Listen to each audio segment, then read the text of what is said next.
Hi and good night.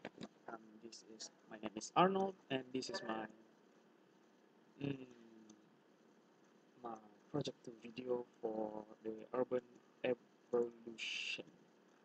Uh, Matrix number is 179147, and so the first question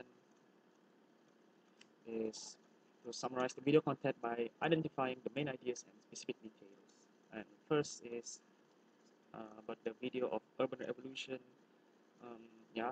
Um, First is street art in Melbourne first arrived in the 1980s from New York, and it first started as trainway scrolls, political slogans, and silent protests, and then slowly, gradually took on an artistic form, which becomes the street art that we know nowadays, which created a new subculture in Melbourne, which is street art.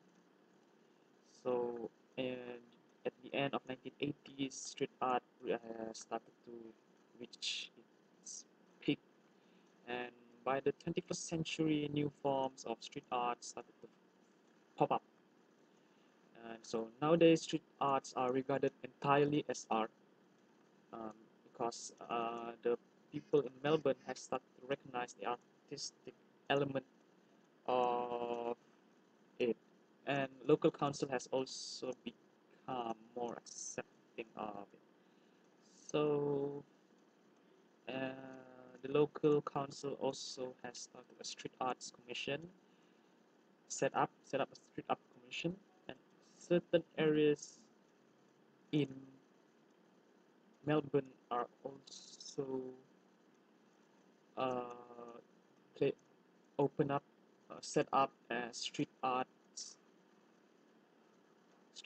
place where street artists can conduct street art for free. So they have the freedom to do street art now, compared to the previous years where they they are actually rejecting street arts. They started to ban it like it's some sort of criminal activities. So yeah, the main ideas of this um, video is how the how street the perception of people in Melbourne started to change towards street arts. At first, when street art first came to Melbourne, they reject this art. They think that it's some type of vandalism, a type of problem that will destroy their their country. But then they slowly start to change because they start to see the potential in this street art, and gradually now they are starting to encourage people instead of stopping them from doing performing conducting street arts. They started to encourage and even started to open up galleries to for street arts, and even the locals even the locals has agreed to this gallery, and they think it's a good idea. Now, I think that is what the main idea of this video is, um, street art. How how the how does street art how how does the perception of people towards street art changes throughout the year since 1980s to the day we live in today, which is the 21st century. So, okay, for the second question, moving on to the second question, to be, do you think this type of art is a message or is it merely a work of art? Explain your view. Okay, in my view, this type of art do have a message. Since it is street art, it is performed on the street, so it can be seen by the public. So when something can be seen by the public, it has to contain a message, because so that when people see it, they'll see it and they'll realize something. So yeah, I think it should have a message. opinion, moving on to the next question. Um, 2C, in your opinion, what inspires artists to create such artwork? Okay, in my opinion, passion is what inspires artists because passion is what they feel, what we are feeling as artists.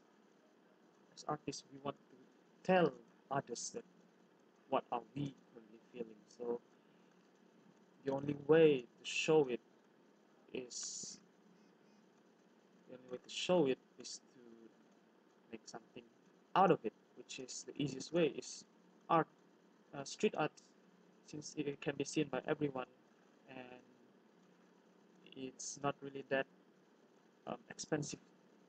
Um, it doesn't require any budget to do it. You just need spray cans. That's all.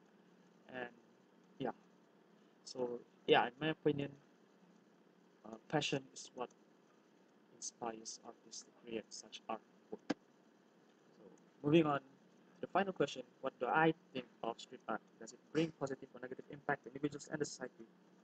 Okay. What do I think of street art? I think it's art, so I think it's a good idea for us from street art. Not just street art actually, any art, since it's the best way for us to get creative. So does it bring positive or negative impact to individual and society? I think it brings positive impact. Um, for example, it creates a more creative society since drawing is creativity. So street art is also creativity. Since it's art, art is attached to creativity. If you don't have any creativity, so then it's a bit hard for you to make an art. So you have to be creative. And another example why it brings positive to individual society is it creates a more open-minded society. As an example, um, street arts isn't really a formal way of art. It is actually a street art, so it's an informal way. But then we have to learn, the society have to learn to accept this, since even though it's informal, but it still is an art and it is still beautiful to look at it. So yeah, that's what I think of it. It also method examples of why that it brings a positive impact to individuals and society is that since most of the walls right now is painted with vandalism, so instead of vandalism, if you promote um, street art, you can reduce vandalism since the street art will cover most of the vandalism. So yeah, and I think there's no most you also reduces the space where vandalism occurs, since most of the spaces, which like the back alleys and hidden passages in the cities, are usually the places where vandalism occurs. They, so now it is better that since there's a street art, then that's it. You have street art to cover up all the vandalism, and less people doing vandalism and more people doing street arts. So I think that's all for me. Thank you and good night. Have a pleasant day to all the viewers out there. Thank you for watching.